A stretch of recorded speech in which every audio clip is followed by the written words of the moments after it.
L'affaire dite du mage de Marsal est une très étonnante et très troublante affaire judiciaire qui a démarré en novembre 1968 dans un ancien village citadelle du département de la Moselle, à Marsal. L'automne qui s'est installé sur ces plaines grasses, froides et brumeuses, est bien au rendez-vous. Brume persistante qui oblige à garder la lumière même en après-midi. Première gelée précoce, horizon bouché, froid, humide et saisissant à faire frissonner tout promeneur téméraire ou inconscient. Un temps triste de Toussaint, où l'on ne traîne pas dehors sauf nécessité impérieuse. De hautes maisons grises, des fossés profonds, quelques fortifications de Vauban, tracées en étoiles défensives et des marais inhospitaliers, à perte de vue, qui se nourrissent des eaux de la Selle, cet afflux de la Moselle qui jouixe le bourg. Voici le village de Marsal, dans la région du Saulnois. 300 âmes peuplent en tout et pour tout ce village qui, loin des routes et de la voie de chemin de fer, fermé depuis longtemps, semble abandonné.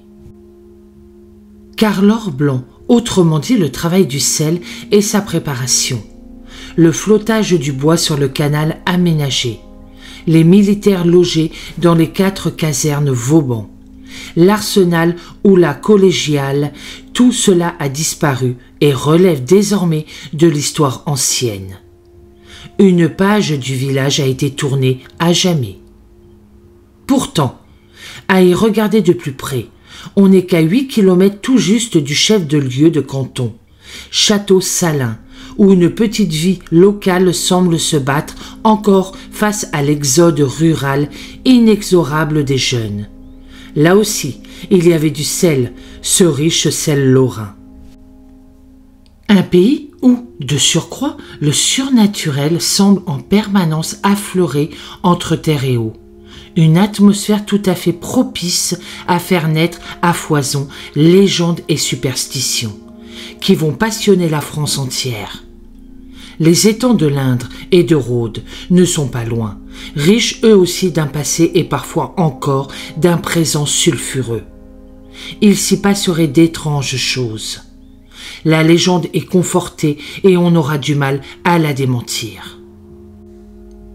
Et des phénomènes étranges, il ne va pas en manquer dans les arcanes de cette affaire judiciaire, certes rocambolesque, mais quand même tragique. Car on va vite appeler ce drame l'affaire du mage de Marsal, du fait de la personnalité mystérieuse et étrange d'un couple installé dans ce petit village mosellan, où le temps ne semble pas avoir d'emprise. 2 de leurs enfants en bas âge, ils ont 3 et 6 ans alors et sont déclarés infirmes par les parents, ont disparu dans l'épaisseur de la nuit lorraine. Très vite, l'enquête va se heurter à un incroyable silence et à des incohérences de taille. Et les enfants ne seront jamais retrouvés. L'écrivain Gérard de Sède consacrera un livre à cette affaire et aux pratiques peu conventionnelles qui ont régi la vie de ce couple et de ses enfants. Il souligne qu'il existe dans cette région, comme dans d'autres régions françaises, retirées mais pas plus que cela, un peu mystérieuse, secrète à l'envi, une sorte de tradition d'enfants cachée. L'histoire en regorge et la Lorraine n'est pas en reste si nous creusons bien l'histoire. Le fantastique rejoint alors le mystique et l'ésotérique. Le réel a disparu à jamais. Plus de 55 ans après, revenons donc avec ce que nous savons aujourd'hui et ce que les archives judiciaires du département et la presse d'alors nous ont laissé sur les faits, leur hypothèse incertaine, leur silence assourdissant, leur mystère aussi.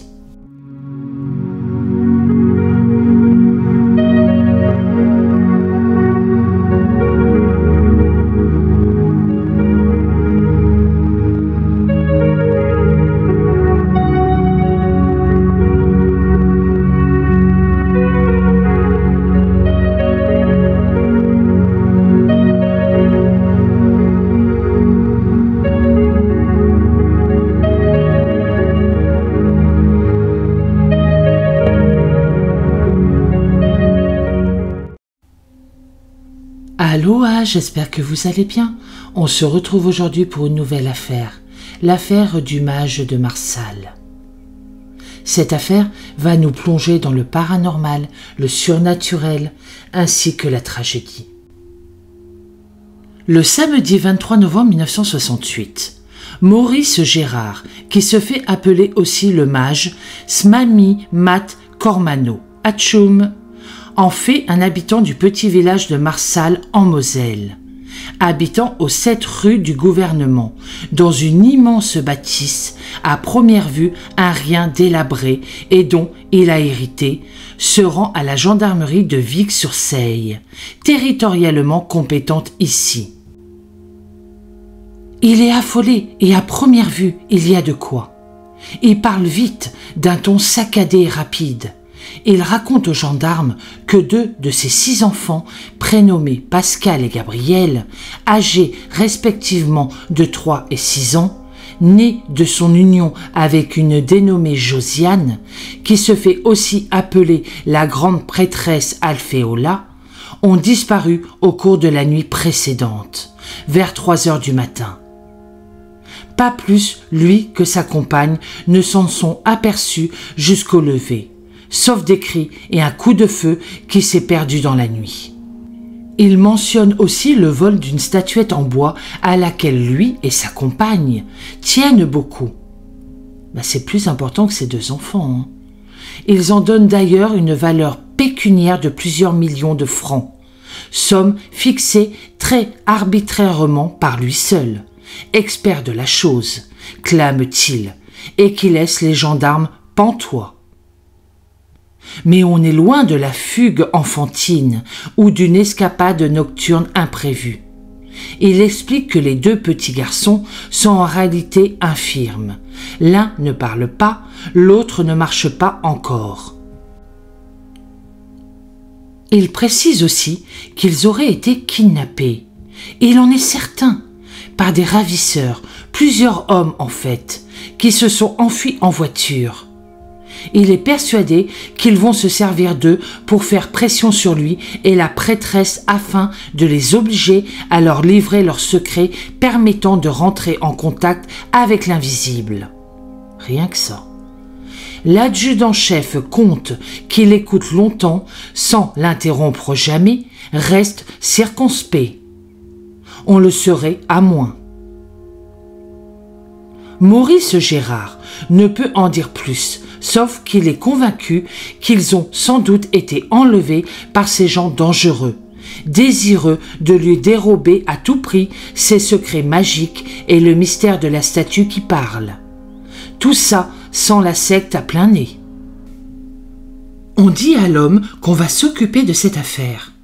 L'enquête démarre et une patrouille se rend aussitôt sur place pour mieux comprendre les tenants et aboutissants de ce qui est encore à ce moment-là une disparition étrange. On ne parlait pas encore de disparition inquiétante.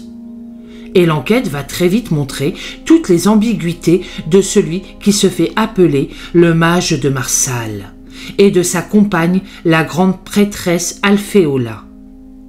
Leur vie recluse, quasi monocale, son temple spirituel, leurs longues prières mystiques et leur attrait immodéré pour les médias vont vite attirer les premiers soupçons des enquêteurs de la gendarmerie. Le couple atypique au premier abord, et dont on dira vite qu'ils ne sont en réalité que 2 illuminés, a élu domicile il y a plusieurs années maintenant. Sans doute en 1965, croit-on se souvenir, dans cette vieille bâtisse qu'ils ont transformée en ashram et où ils célèbrent, dans les entrailles sombres et humides de la cave voûtée, transformée en chapelle, de mystérieuses cérémonies ésotériques. L'information sur la très étrange disparition de ces 2 enfants en bas âge circule vite dans ce pays où il ne se passe jamais rien. Et c'est là que les premiers journalistes arrivent sur place, envoyés séance tenante par leur rédacteur en chef, découvrent une bien étrange maison, une grosse bâtisse du XVIIe siècle, qui, en son temps, a dû être très belle. Autrefois, c'était un lazaret, puis un hôpital militaire. Louis XIV lui-même est venu visiter ses soldats blessés lors de la bataille de Rocroi, en mai 1643. Effectivement, ce n'était pas rien. Mais c'était il y a bien longtemps, et les vastes ont disparu, à jamais gagnés par les affres du temps, rongés par l'humidité, un manque d'entretien criant et, quand même, une drôle d'atmosphère. En novembre 1968, il est difficile en effet d'imaginer la splendeur passée de cette bâtisse, dans ce village fortifié où rien d'autre ne dénote. Celui qui se fait appeler le mage de Marsal et sa compagne, la grande prêtresse Alphéola, y ont emménagé à la fin de l'année 1965, venant d'ailleurs on ne sait trop d'où, mais a priori de Paris semble-t-il. Le maire ne sait rien d'eux, le boulanger non plus, qui ne délivre presque pas de pain, et à la campagne, ne pas manger de pain, c'est être suspect de quelque chose. L'épicier ambulant, qui passe 2 fois par semaine, ne leur vend rien non plus, et n'a jamais vu les enfants courir ou jouer dehors. Le facteur a de trop rares lettres et courriers, qu'il enfourne dans une vieille boîte aux lettres hors d'usage. Mais l'électricité est payée et des allocations familiales sont versées. Pourtant, la caisse d'allocation familiale et la protection maternelle infantile contactées ne savent rien de ces enfants. C'est étrange, presque inquiétant. Très rapidement, la piste de l'enlèvement crapuleux est abandonnée. Il est difficile en effet d'envisager le kidnapping de 2 enfants infirmes dans un village isolé de tout, à l'écart des grands axes de circulation. Les parents sont de parfaits inconnus, ils n'ont pas d'argent et les faits auraient été commis de nuit à leur insu. En effet, aucun mobile ne résiste à l'étude des circonstances. L'absence de revendication et de demande de rançon, auquel personne déjà ne croyait plus, va faire en sorte que, très vite, l'ensemble de la presse, tout comme les gendarmes, vont laisser choir le rapt et plutôt s'intéresser à l'étrange et très atypique personnalité du père des 2 enfants, bien connu pour de mystérieuses pratiques de magie. L'enquête est difficile et tenue, bien plus qu'on ne le pensait. Des fouilles sont entreprises, mais on ne trouve rien dans le puits, creusé jadis au milieu de la cour. Et ce n'est pas mieux dans les souterrains, interminables et glauques, les salles voûtées, plutôt basses et sombres. Les enquêteurs vont tout de même découvrir un petit temple où un autel est dressé et des fresques mystiques orientales dessinées par l'un des disciples du mage Michel d'Ibes, étudiant des beaux-arts. Mais rien quant aux 2 enfants signalés disparus. Des battues seront organisées avec l'aide précieuse de l'armée, dont une unité locale de parachutistes a été réquisitionnée, et de la gendarmerie mobile sur la commune et sur le territoire marécageux des environs de Marsal. Ajoutons que de nos jours, on creuserait sans nul doute plus profond, plus loin et avec plus de moyens.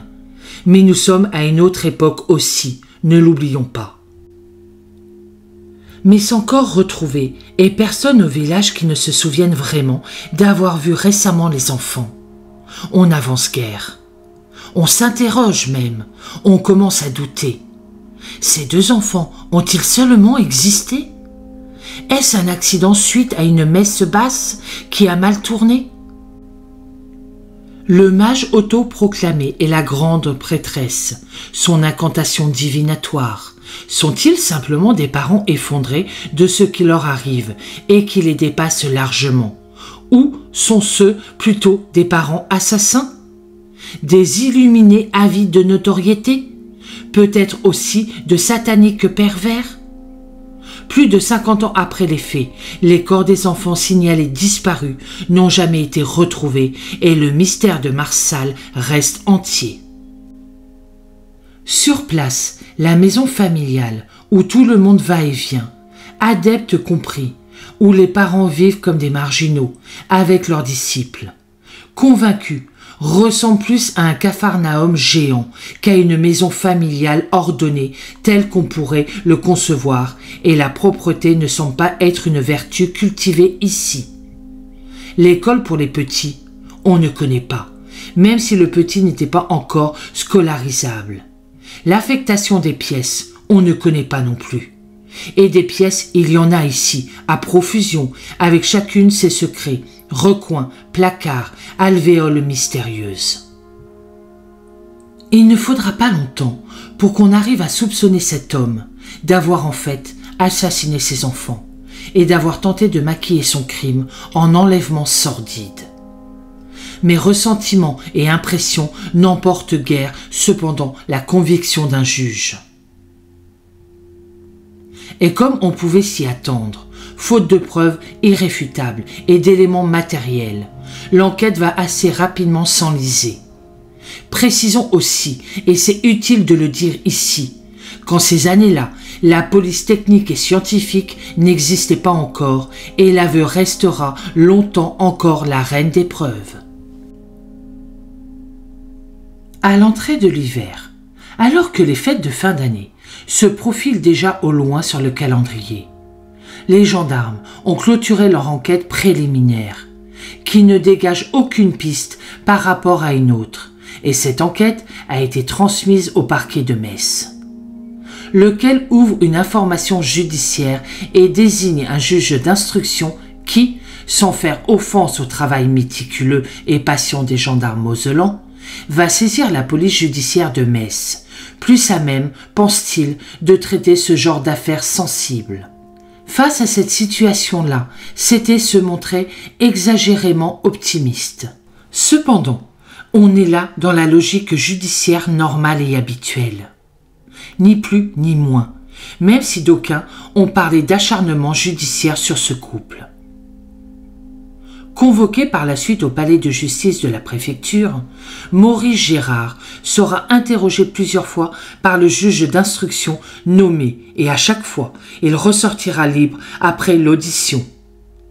Les journalistes, en quête d'un scoop ou de la photographie de l'année, faisaient en vain le pied de grue dans la grande salle des pas perdus. Mais il n'est pas courant pour un juge d'instruction, fût-il rodé aux pratiques judiciaires, d'entendre un personnage d'une telle envergure, se disant mage et une femme se faisant passer pour une grande prêtresse. Sans cesse, il est contraint de recentrer les débats sur les faits et rien que les faits, alors que parle d'incantation, de mysticisme, de vengeance diabolique terrifiante, peut-être sanguinaire, le mot a été prononcé. Et à chaque fois que c'est terminé, il regagne alors son village Marsal, où il est accueilli par une foule de curieux et de journalistes, toujours fidèles au rendez-vous. Car, on s'en serait douté, ce qui est déjà devenu l'affaire du mage de Marsal, par les mystères qui l'accompagnent, en passionne plus d'un. Pour certains médias à envergure nationale, ce ne sont pas moins de 2 ou 3 envoyés spéciaux qui se relayent sur place, jour et nuit, calfeutrés dans les breaks truffés de grandes antennes sur le toit, et il se dit que les chambres d'hôtel se font rares dans la région, même à Metz, la grande ville, les jours d'interrogatoire dont la date n'a plus rien de secret. Les journalistes, qui ont décidément du temps à revendre, mais sentent tout l'intérêt de la chose, traînent dans le village et alentour, font le siège du petit café dont les affaires sont tout à coup devenues florissantes, fouillent la vie et le passé des parents, s'intéressent à l'éducation des enfants, à leur mode de vie, bref, à tout ce qui faisait leur quotidien jusqu'au 23 novembre 1968. Et ce qu'ils vont découvrir, ou ne pas découvrir justement, au cours de leur investigation dans le village, toute chose déjà confortée au niveau des enquêteurs de la gendarmerie, va les laisser pour le moins interrogateurs. Si les enfants du mage n'ont pas été assassinés par leur père, on ne peut pas le prouver pour le moment, mais n'ont pas non plus été enlevés, on n'a pas pu le prouver non plus. Ont-ils alors jamais existé? Comment étaient-ils élevés? Où vivaient-ils? Où dormaient-ils? Pourquoi ne les voyait-on pas au village? Sentant la pression de la justice se forcir à ses dépens de jour en jour, Maurice Gérard, le mage de Marsal, en appelle dès lors pour sa défense à un ténor du barreau, maître René Floriot. On dit de lui qu'il est aussi cher qu'il est redoutable dans son prétoire, comme l'ont démontré ses plaidoiries et ses effets de manche dans des célèbres affaires d'après-guerre. Car Maurice Gérard, le mage de Marsal, s'il passe pour un original à bien des points de vue, n'en est pas pour autant un écervelé. Cela ne lui évite cependant pas d'être interpellé à son domicile mocelan, en janvier 1969, à la demande du magistrat instructeur, pour défaut de soins à enfants. Car l'enquête sociale diligentée en parallèle de l'enquête préliminaire, puis de l'instruction judiciaire, dont les conclusions viennent d'être déposées, s'est révélée catastrophique à bien des égards. Car le couple n'a pu s'expliquer correctement et honnêtement quant à l'éducation des enfants. Et dans cette France plutôt classique, plutôt cléricale, des années 1960 et 1970, ce désordre, pire, ce laisser-aller notoire, ne sied pas bien. On ne saurait en effet se montrer indulgent avec de tels gens. D'autant qu'un rebondissement d'importance va surgir en toute fin d'année 1968 et va bien aider, reconnaissons-le, les enquêteurs de la police judiciaire messine.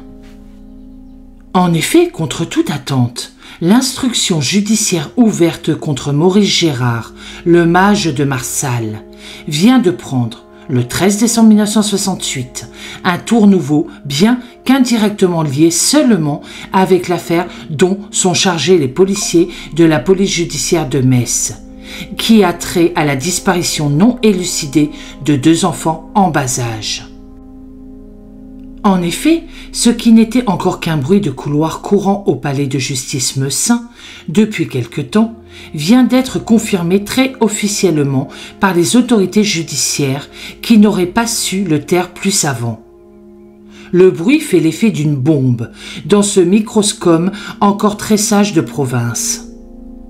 Les journaux, les radios, la presse ont de nouveau quelque chose à commenter, et pas n'importe quoi. On apprend en effet que Maurice Gérard, le mage de Marsal, est déjà inculpé depuis 3 ans à Paris par M. Broglie, juge d'instruction, pour défaut de soins à enfants. Il s'agit d'un enfant du couple qui serait né à la fin de l'année 1963, mais que personne ne semble avoir jamais vu. Une information contre X avait alors été ouverte par le parquet du tribunal pour enfants et adolescents de la Seine, à Paris le 7 novembre 1964.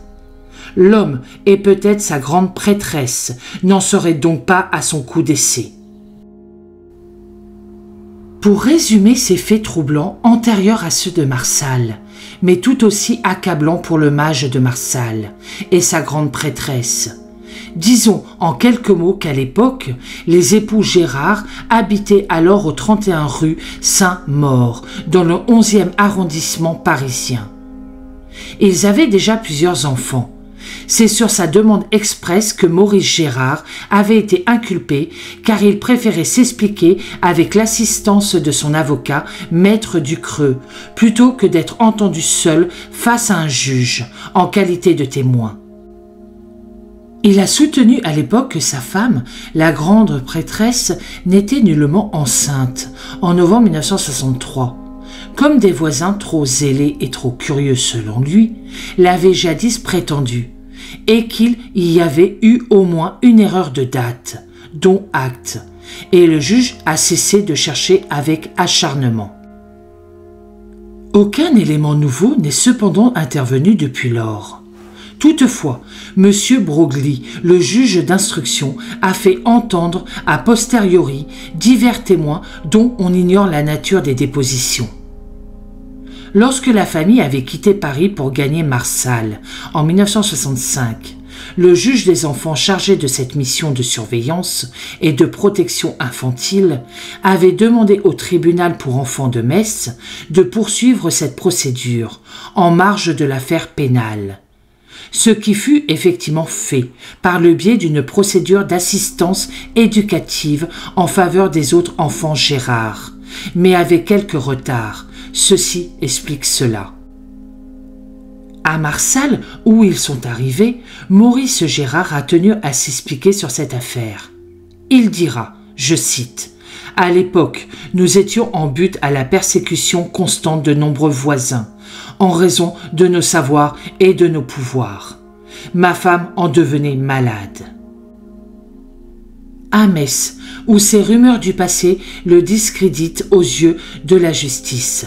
Maurice Gérard, de surcroît, incapable de donner la moindre explication, tant sur l'absence totale de soins et d'éducation aux enfants, que sur le devenir, pour le moins obscur, des 2 enfants signalés disparus, va être inculpé pour ce chef d'accusation et placé sous mandat de dépôt. Il restera incarcéré pendant 1 an, 53 semaines exactement, avant de recouvrer progressivement la liberté. Le 7 janvier 1970. On n'a en effet retrouvé ni acte de naissance, ni certificats médicaux, ou tout document relatif aux enfants. Qui sont-ils et où sont-ils? C'est le 1er avril 1969, soit 4 mois et 17 jours après la disparition de Gabriel et Pascal Gérard, que le mage de Marsal et sa femme, la grande prêtresse Alphéola, étaient reconnus comme démons dangereux, devant être internés selon les termes de l'article 64 du Code pénal. Dès les conclusions des 2 psychiatres, les docteurs Neveu et Morin, de Metz, commis par le juge d'instruction, M. Norroy, pour examiner le mage et son épouse. Le conseil de M. Maurice Gérard, maître René Floriot, réclamera une contre-expertise. Des autres experts furent alors désignés, les docteurs Lafont et Roumajon, qui, durant plusieurs semaines, examineront le couple. Leur rapport, remis au magistrat instructeur sous forme d'un rapport dactylographié de 23 pages, donne des conclusions très précises. Les experts expliquent que Maurice Gérard, le mage de Marsal, n'était pas en état de démence au moment des faits, selon l'article 64 du Code pénal. Ils décrivent cependant un déséquilibre mental important et constant, du type paranoïaque, avec idée de persécution, expliquant en partie son orgueil, sa méfiance et son besoin de se faire valoir. Ce déséquilibre est décrit partiellement en relation avec les faits et de nature à atténuer dans une certaine mesure sa responsabilité sans pour autant présenter un état dangereux. Par conséquent, tenu pour médiocrement réadaptable, il n'est pas indispensable de l'interner et reste de fait accessible à une sanction pénale. Quant à Josiane, la grande prêtresse Alphéola, elle n'échappera pas à un internement au centre hospitalier spécialisé en psychiatrie, à Lorquin en Moselle. Et, paradoxalement, c'est presque à côté. Ses propos frisaient en permanence la folie et elle semblait gagnée par la démence, à tel point qu'il n'était même pas envisageable de ne pas la prendre en charge aussitôt. En effet, Josiane Gérard apparaît comme une démente dangereuse susceptible de commettre des actes de violence sur un enfant. Telle est la conclusion de la contre-expertise psychiatrique de 2 psychiatres experts réputés au jugement sûr. La grande prêtresse Alphéola en donnera un exemple concret en se saisissant d'un cendrier pour le lancer à la tête du juge d'instruction en son cabinet du palais de justice de Metz.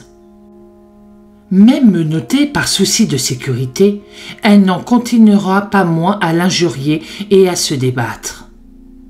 Lorsqu'on lui a annoncé que sa femme était une démente dangereuse, Maurice Gérard a déclaré, je cite, Elle avait souvent des crises à la maison, mais je n'ai jamais pensé à la faire soigner. L'aveu est bienvenu, mais aussi bien tardif. Est-ce dans l'une de ces crises que s'est joué le sort des deux enfants?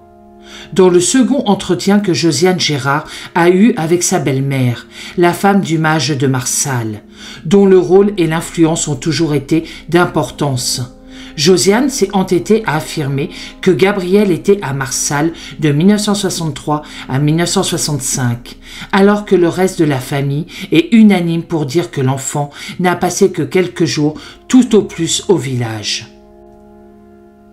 Or, à cette époque, Josiane Gérard était, on le sait, sujette à des fréquentes crises de folie. Que s'est-il passé alors? Le juge d'instruction estime que 3 personnes au moins le savent. Maurice Gérard, le mage de Marsal, Josiane, la grande prêtresse Alféola, et sans doute aussi la mère de celle-ci.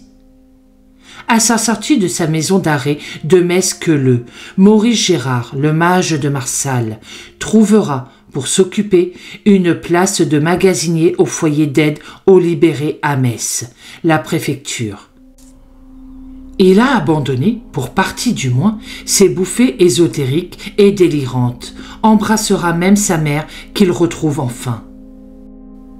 Non sans humour, et nous retrouverons ici sa verve très particulière et son sens du charisme, auquel il est seul à croire, et sans le moindre début de preuve allant dans ce sens, il affirmera être le salarié de plusieurs éditeurs qui ont tous pignon sur rue, avec ces mots marquants. « Je suis un nègre, j'écris pour les autres ».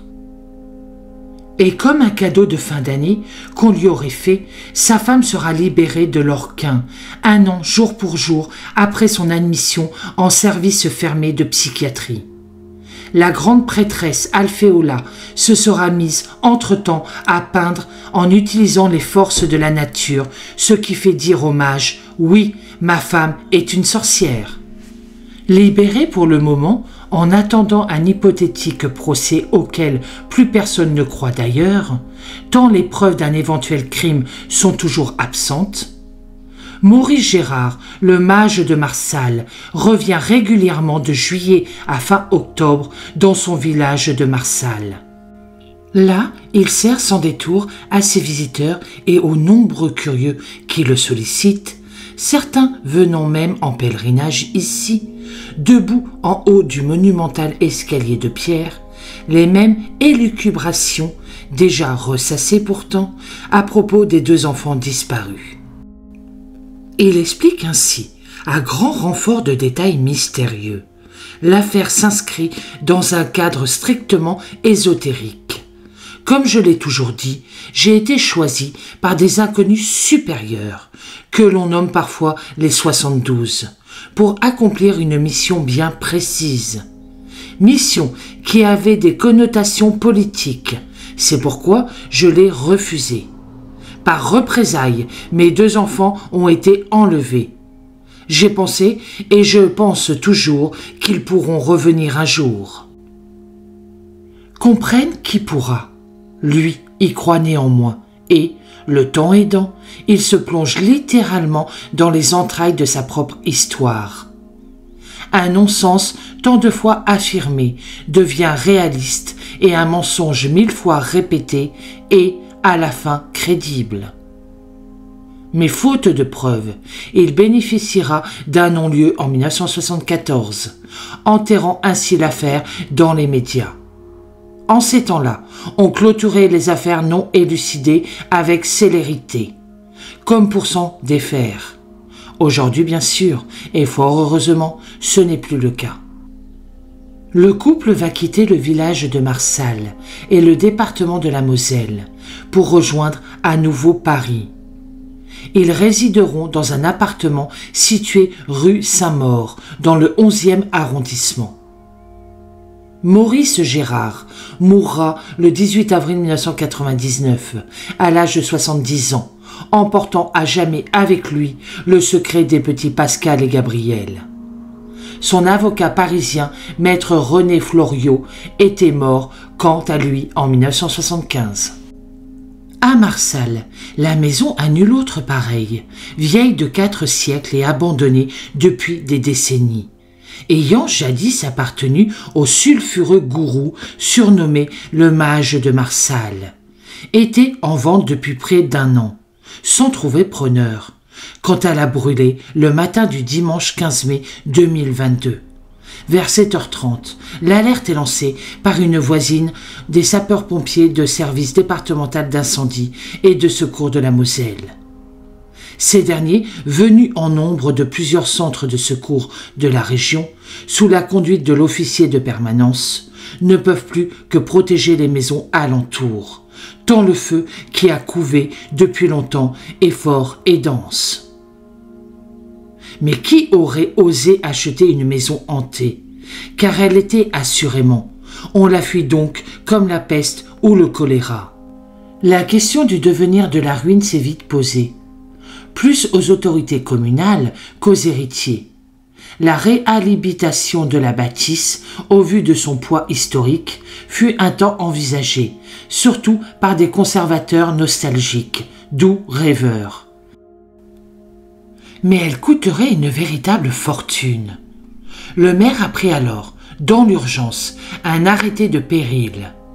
Et, conclusion logique, inévitable, c'est en août de la même année que la maison a commencé à être démantelée. On avait craint en effet, à juste raison, que le lieu devienne un lieu de culte satanique, ou un urbex, follement attirant mais extrêmement dangereux, en tout cas, en raison de sa fragilité architecturale et des dégradations irrémédiables dues à l'incendie. La page est donc tournée à jamais. Marsal a perdu son mage et sa bâtisse historique. Le crime, quant à lui, si crime il y a eu un jour, restera un mystère. Ces enfants ont-ils vraiment existé? C'est la fin de cette étrange affaire. Je ne sais quoi en penser. Dites-moi dans les commentaires ce que vous pensez. Est-ce que ces enfants ont vraiment existé? Ou malheureusement, ont-ils eu un destin funeste? J'espère que non. Pour ma part, je vous souhaite une très bonne journée. Je vous dis à bientôt dans une prochaine vidéo et surtout prenez soin de vous.